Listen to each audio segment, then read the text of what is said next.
Hi YouTube. Today I am bringing you 20 facts about Tarantino's Pulp Fiction. So let's go. Prop auction.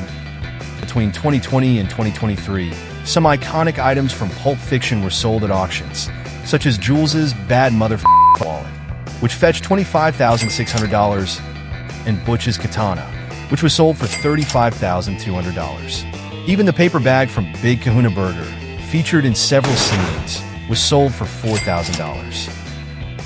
Jules's Fate and Kill Bill. At the end of Pulp Fiction, Jules says he wants to become a drifter. I'm just gonna walk there. This fate led Samuel L. Jackson 10 years later to play a wandering pianist in Kill Bill 2, where he once again portrayed a philosophical man deciding to change his life. Tarantino trained the actors in katana usage. Quentin Tarantino prepared Bruce Willis for his role as Butch by showing him a Japanese series where he learned how to properly hold a katana. This ensured that the scenes involving the sword would look realistic and authentic. Travolta learned the heroin high in a hotel bathtub. To prepare for his role as a heroin addict, Tarantino advised John Travolta to soak in hot water with tequila. Travolta tried it with his wife in their hotel bathtub, which helped him better get into the role. Columbia TriStar rejected the film. Pulp Fiction was originally meant to be produced by Columbia TriStar, but the executives were scared off by the complex structure of the script and the scene where the main character, Vincent Vega, John Travolta, uses heroin. The film was then offered to Miramax, which enthusiastically accepted and helped create one of the most iconic films of all time. Jules's afro and the curly wig. An enormous afro was originally designed for Jules's role, but Samuel L. Jackson preferred short hair. When the crew decided on a wig, they chose a curly one, which Jackson and Tarantino liked so much that they used it instead of the afro, creating the character's unique look. Knoxville, Tarantino's birthplace. Knoxville, Tennessee, where Butch meets his contact and where his grandfather bought the gold watch, It was bought in a little general store in Knoxville, Tennessee. is also Quentin Tarantino's birthplace. This personal connection adds another layer to Tarantino's work. The word f*** appears 265 times. Pulp Fiction is known for its rich language, including the frequent use of the word f***, which appears a total of 265 times in the film. This count is part of Tarantino's style, where language and dialogue play a key role in building characters. Vincent's bathroom and bad things happening. Interestingly, every time Vincent, John Travolta, goes to the bathroom in the film, something bad happens. This is one of the many ways Tarantino uses details to build tension and humor in every scene. To be continued. The Bad Mother wallet belongs to Tarantino.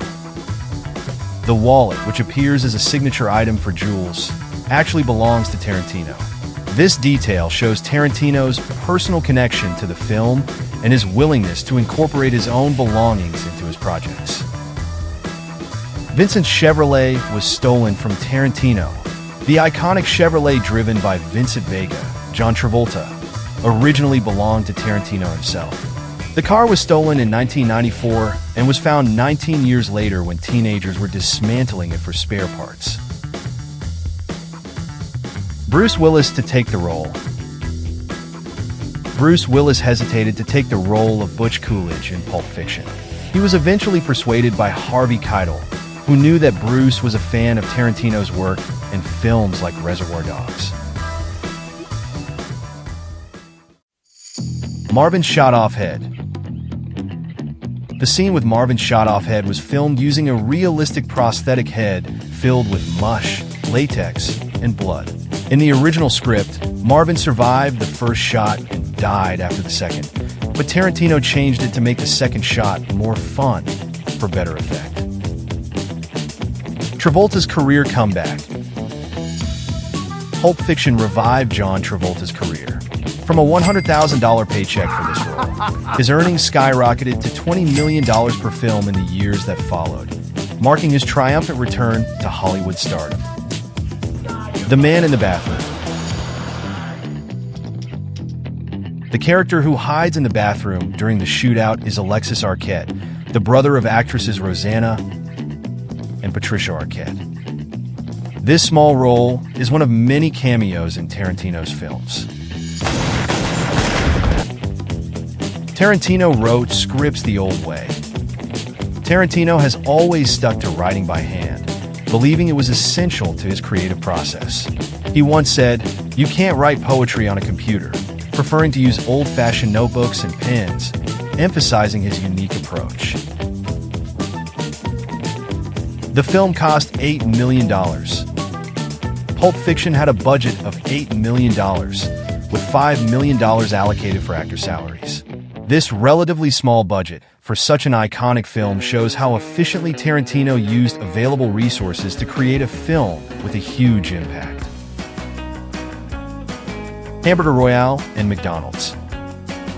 When Tarantino first tried a hamburger at a McDonald's in Paris, he was struck by how the French had changed the name of the Quarter Pounder with cheese to Hamburger Royale. This inspired him to include this humorous detail in the script, showing how Tarantino notices even the smallest things. The Palme d'Or and the burning apartment.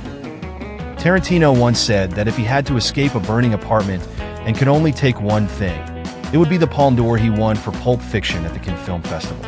This symbol of success represents the most valuable thing he took away from the film. Tarantino wrote the script in Amsterdam. Tarantino decided to write the Pulp Fiction script in Amsterdam, where he spent time at the Pie and the Sky Cafe. He bought a notebook and several pens at a stationery store and wrote on the first page, "This is the notebook where I'll write Pulp Fiction." The film references the Dutch several times, which is a personal nod to his creative experience there. And that's a wrap on 20 facts about Pulp Fiction. Did any of these surprise you? Let me know in the comments, and don't forget to like and subscribe for more movie facts. See you next time.